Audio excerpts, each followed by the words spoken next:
Et si les oiseaux que tu vois voler chaque jour n'étaient pas aussi inoffensifs que tu le crois?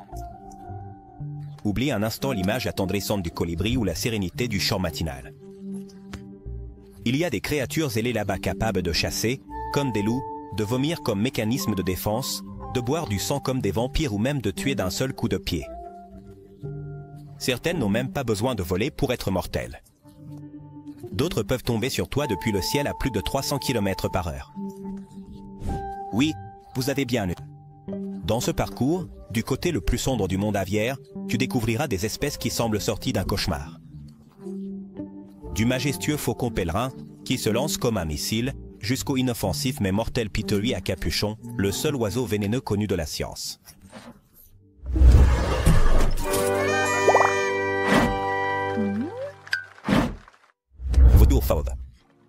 T'es-tu déjà demandé ce qui se passerait si les gardiens du ciel ne se contentaient pas de veiller sur les morts, mais accéléraient aussi le processus de la mort?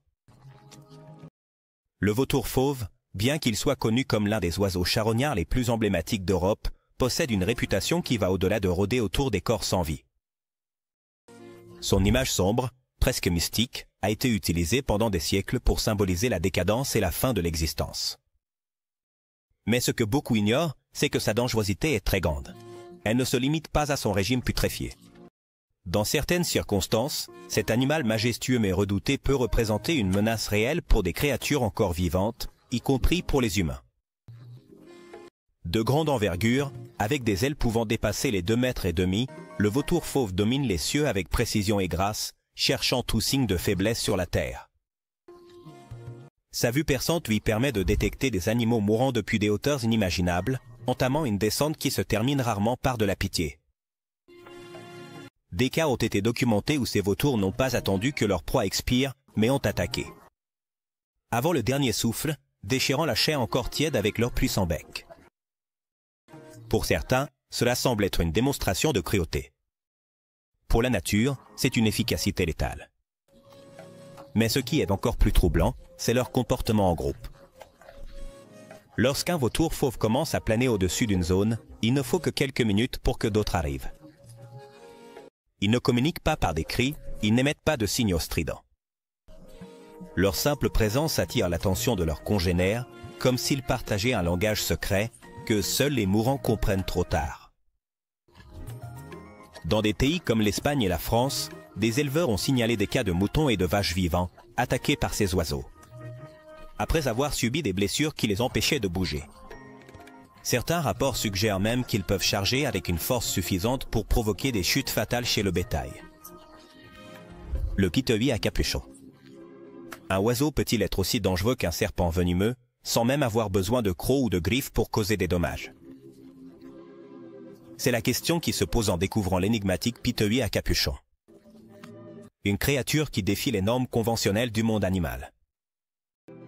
À première vue, il semble être un oiseau de plus dans le dense feuillage tropical de Papouasie-Nouvelle-Guinée, avec son plumage sombre et son comportement discret. Cependant, sous cette apparence anodine, se cache un secret aussi insolite que mortel. Cet oiseau est venimeux, et pas n'importe quel venin, mais l'un des plus puissants connus de la science. Cet oiseau, petit et d'apparence modeste, possède dans sa peau et ses plumes une substance appelée batrachotoxine, le pique-bœuf africain. Au cœur des savanes africaines, où la vie s'écoule entre des géants comme les éléphants et les rhinocéros, il y a un oiseau de petite taille. Mais avec une personnalité immensément contradictoire, le pique-bœuf africain. À première vue, il semble être un compagnon utile, un allié naturel des grandes bêtes qui marchent sous le soleil. Cependant, un regard plus attentif révèle une histoire bien plus troublante. Le pique-bœuf se pose sur le dos de ses hôtes, cherchant des insectes qui se cachent entre leur peau. Les tiques, les puces et autres parasites font partie de son régime quotidien, ce qui lui a valu une réputation d'oiseau nettoyeur, presque médical, dans l'écosystème africain. Mais c'est ici que l'histoire prend un tournant fascinant. Ce qui a commencé comme une relation symbiotique a dérivé vers un comportement parasitaire qui frôle le macabre. Quand les insectes se font rares, le pique-bœuf n'hésite pas à passer au niveau suivant. Il picore les plaies ouvertes, se nourrit de la peau vivante et boit même le sang de ses hôtes. C'est comme si la ligne entre l'aide et l'agression disparaissait dans son bec acéré. Le pinson vampire. Que se passerait-il si une créature aussi petite qu'un oiseau décidait de briser toutes les règles du comportement connu de son espèce? Dans les lointaines îles Galapagos, un coin du monde où l'évolution semble expérimentée sans restriction, il existe un oiseau qui porte la contradiction dans son nom, le pinson vampire. Cela ressemble à un surnom inventé par un romancier gothique, mais ce n'est ni de la fiction ni une exagération. Ce petit oiseau, à l'apparence inoffensive, cache en lui une habitude qui déroute même les biologistes les plus chevronnés. Il se nourrit de sang. Ce comportement n'est ni une légende urbaine ni un cas isolé. Le pinson vampire, officiellement connu sous le nom de Jospiza difficilis septentrionalis, a développé l'habitude de picorer la peau d'autres oiseaux, notamment les faux à pieds bleus, jusqu'à les faire saigner. Ensuite, avec une précision presque chirurgicale, il commence à boire le sang qui s'écoule de la blessure. Il le fait sans remords, et le plus étrange est que les victimes essaient rarement de s'échapper. Certains chercheurs pensent que le lien entre les deux est si ancien que les fous se contentent de tolérer. L'attaque, une sorte de résignation évolutive face à un agresseur qui était autrefois inoffensif. Le gypaète barbu. Dans les sommets rocheux d'Eurasie et d'Afrique du Nord, où peu d'animaux osent grimper, habite une créature qui semble sortie d'une légende ancienne, le gypaète barbu. Sa silhouette découpée contre le ciel montagneux impose le respect. Mais ce n'est pas sa taille qui le rend l'un des êtres les plus redoutés du royaume. Aviaire. Mais sa coutume effrayante de faire pleuvoir des os. Contrairement aux autres vautours qui dévorent la chair en décomposition, le gypaète barbu a porté le goût pour la charogne à un niveau plus macabre. Cet oiseau a développé une technique précise et terrifiante. Il vole avec de gros os. Entre ses griffes, il s'élève à des hauteurs considérables puis les lâche sur les rochers. L'impact les brise en morceaux. Et une fois la moelle osseuse exposée, riche en nutriments, le gypaète barbu descend pour se régaler. Ce comportement l'a transformé en un spécialiste de ce que les autres ignorent, un recycleur de l'irréparable. Cependant, ce qui ajoute une couche plus sombre à sa légende, c'est la couleur de ses plumes. Bien que son plumage naturel soit blanchâtre, de nombreux spécimens présentent des teintes rougeâtres ou orangées. La raison? Ils se teignent même avec le fer des argiles riches en oxyde. Ce n'est pas un camouflage. C'est une forme d'intimidation visuelle. Des études scientifiques ont proposé que ce comportement a un composant symbolique, un message aux autres de leur force et de leur hiérarchie. En d'autres termes, le gypaète barbu se peint avec du sang et de la terre pour se faire craindre. L'aigle harpie. Il suffit de se retrouver face à l'aigle harpie pour comprendre pourquoi cette créature a inspiré des mythes, de la peur et de la révérence tout au long de l'histoire. Il n'y a rien de discret dans son apparence. Des yeux perçants, des griffes gigantesques, une huppe de plumes qui se dresse comme un avertissement. Cet oiseau ne se contente pas de dominer la canopée des forêts tropicales d'Amérique centrale et du Sud, il la gouverne avec une autorité silencieuse qui fait même hésiter les singes avant de croiser son chemin.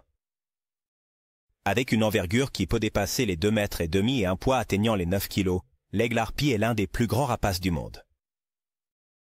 Mais ce n'est pas sa taille qui impressionne le plus. Ce sont ses griffes, comparables en longueur à celles d'un ours brun. Chacune peut mesurer plus de 10 cm, capable de percer la chair et de briser les os sans grand effort. Le casoar. Il est facile de penser que les créatures les plus mortelles du règne animal sont équipées de griffes acérées dans les airs ou de dents venimeuses dans l'obscurité.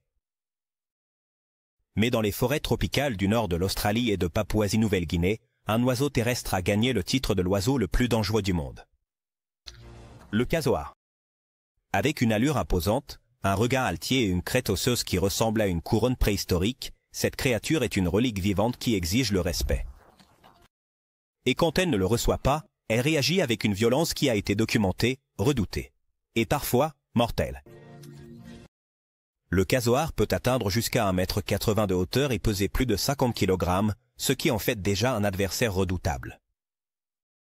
Mais ce qui le place vraiment à un niveau supérieur de menace, ce sont ses pattes. Il possède 3 doigts puissants, dont l'un est armé d'une griffe en forme de dague qui peut dépasser les 12 cm. Cette griffe est capable de déchirer les muscles, les tendons, et de perforer les os humains. Si le casoar se sent acculé ou menacé, il ne fuit pas. Il attaque avec des coups de pied aussi rapides que dévastateurs, lancés avec la force d'un marteau et la précision d'une arme blanche.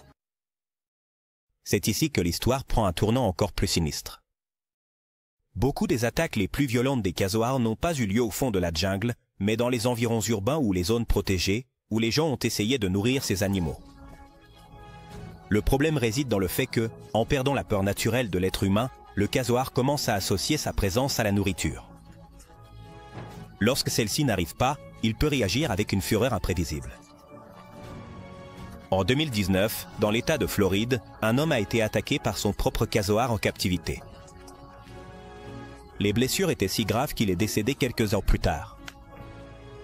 Cet événement tragique a rappelé au monde pourquoi cet aveu mérite sa réputation. Le bizarre argenté. Et si l'oiseau, qui semble plus commun et ordinaire, était en réalité l'un des plus imprévisibles et agressifs? Le long des côtes de l'Atlantique Nord, des falaises écossaises au port de pêche du Canada, règne une créature dont la réputation ne semble pas être à la hauteur de son véritable caractère. Le bizarre argenté. Son plumage blanc avec des touches de gris, son cri rauque et son habitude de rôder autour des décharges en ont fait une partie du paysage urbain et marin. Cependant, derrière ce profil pittoresque se cache un tempérament brutal et opportuniste qui a laissé plus d'une personne avec des cicatrices, et pas seulement physiques. Cette espèce, connue scientifiquement sous le nom de larue argentatue, a appris à s'adapter comme peu d'oiseaux. Il le fait. Elle ne cherche pas seulement de la nourriture sur les plages et dans les ports, elle est aussi devenue experte pour fouiller dans les déchets humains, guetter les tables de pique-nique et même ouvrir les sacs poubelles avec son bec acéré. Son instinct de survie a franchi une ligne que la plupart des oiseaux ne considéraient jamais. Elle est devenue cannibale. En période de pénurie ou pendant la reproduction, ces mouettes n'hésitent pas à attaquer des individus plus petits de leur propre espèce. Ou les petits d'autres oiseaux côtiers. Ce qui semble être un cri innocent peut être le prélude à une attaque féroce. Le cygne tuberculé.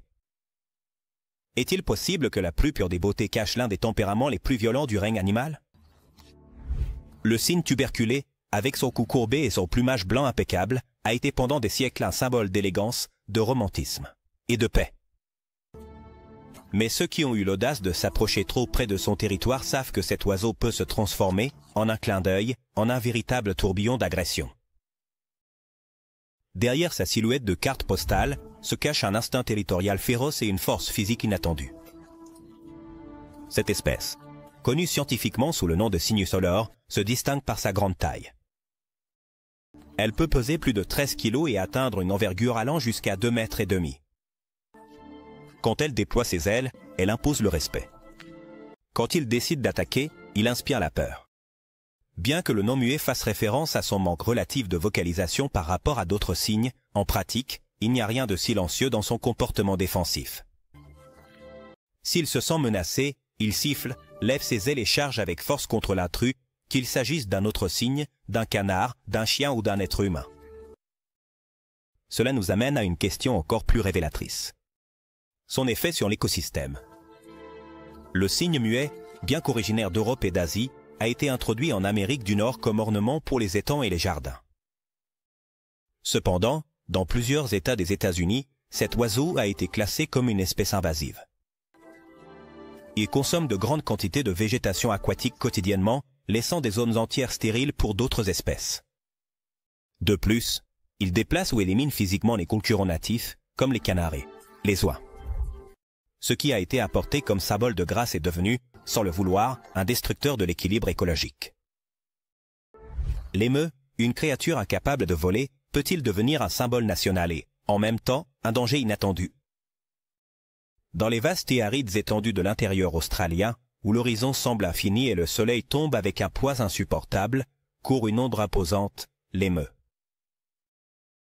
Cet oiseau, le deuxième plus grand du monde après l'autruche, n'a pas besoin de prendre son envol pour se faire craindre. Avec des pattes musclées, un regard fixe et un instinct défensif. Féroce, il a démontré que l'absence d'ailes utiles ne limite pas sa capacité à dominer son environnement, ni à générer le chaos. L'émeu peut atteindre une vitesse allant jusqu'à 48 km/h, ce qui en fait l'un des oiseaux terrestres les plus rapides. Mais son pouvoir ne réside pas uniquement dans la rapidité. Il possède des pattes si fortes qu'un seul coup peut déséquilibrer, blesser, ou même tuer un adversaire s'il se sent menacé. Et ce n'est pas une exagération. Les griffes sur ses 3 doigts fonctionnent comme des lames naturelles et il n'hésite pas à les utiliser. Lorsqu'un prédateur, un humain ou même un autre émeu, empiète sur son espace. Contrairement à d'autres animaux qui fuient face au danger, l'émeu peut choisir de l'affronter avec un mélange de détermination, de force brute et de vitesse. La pie australienne. Jusqu'où un train à grande vitesse peut-il aller pour protéger ce qu'il considère comme sien? Dans un pays aussi extrême et fascinant que l'Australie, où chaque recoin semble avoir son propre prédateur, il y a un oiseau qui a gagné en notoriété, non pas par sa taille ou sa force, mais par son agressivité territoriale, la pie australienne. Contrairement à ses parentes européennes, qui sont plus enclines au chant et à l'observation passive, cette version océanique s'est taillé une place sur la liste des oiseaux les plus redoutés du monde, et à juste titre. Pendant la saison de nidification, qui s'étend à novembre, ces oiseaux entrent dans un état d'hypervigilance. Peu importe si vous êtes un cycliste, un coureur ou simplement un passant inattentif.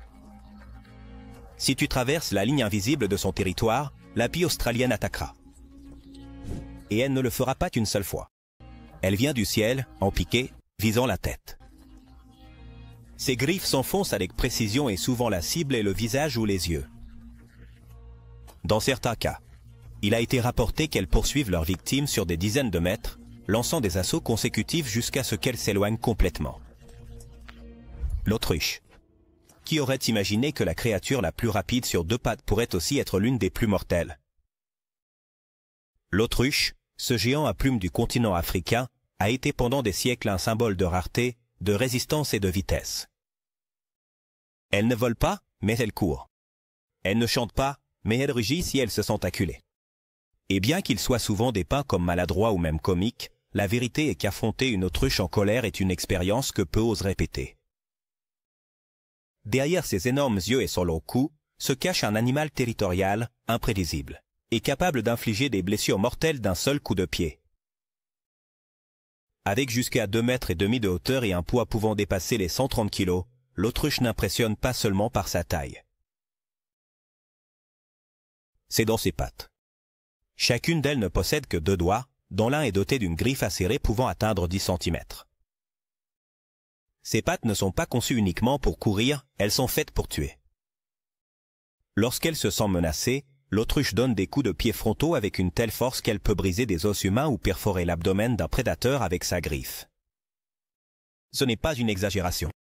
Des attaques mortelles sur des humains ont été documentées, notamment sur ceux qui ont envahi son territoire, ou se sont approchés pendant la période de reproduction.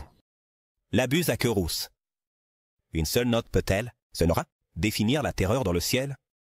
Dans de nombreux films d'action ou de nature, lorsqu'un oiseau de proie apparaît à l'écran, le son que l'on entend n'est pas nécessairement le sien, à moins que ce soit celui de la buse à queue rousse. Cet oiseau, habituel des cieux nord-américains, a été immortalisé comme la voix de tous les rapaces cinématographiques, grâce à son cri puissant, rauque et inimitable. Mais ce que beaucoup ignorent, c'est que cette buse ne domine pas seulement l'air avec son chant, mais aussi avec son agressivité territoriale et sa précision. Mortelle. Avec une envergure pouvant atteindre 1,5 m, la buse à queue rousse n'est pas le plus grand oiseau du continent, mais elle est l'une des plus redoutées par les autres oiseaux et les petits mammifères. Sa méthode de chasse est simple et efficace. Elle se perche sur des poteaux électriques, des branches hautes ou même des panneaux de signalisation. Et de là, elle surveille son environnement avec une vision capable de détecter une proie à plus de 30 mètres de distance. Une fois que la cible est claire, elle plonge en piqué, avec ses serres ouvertes, et l'impact est généralement instantanément mortel. Le grand-duc d'Amérique. Est-il possible que le silence lui-même soit l'une des armes les plus mortelles du monde? Naturel? Dans les forêts profondes d'Amérique du Nord, où la nuit semble avoir sa propre voix, vit un oiseau qui se déplace sans être entendu, qui observe sans ciller et attaque sans pitié. Le grand-duc d'Amérique, également connu sous le nom de hibou grand-duc ou Bubo virginianus, n'a pas besoin d'émettre de son pour inspirer la terreur. Son pouvoir réside précisément dans sa capacité à traquer depuis la pénombre, comme une ombre aux serres acérées.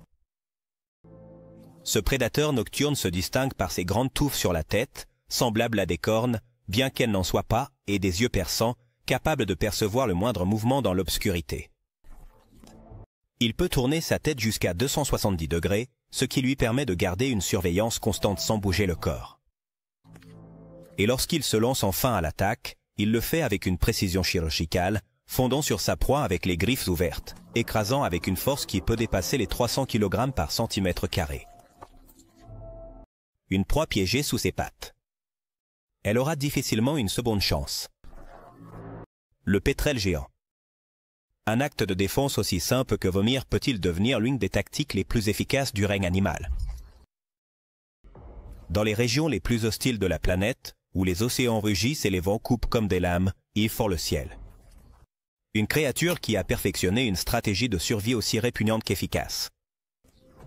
Le pétrel géant. Cet oiseau marin, de grande taille et d'aspect robuste, vit à la limite même de la civilisation, nichant dans les îles subantarctiques et parcourant des milliers de kilomètres au-dessus des eaux glacées.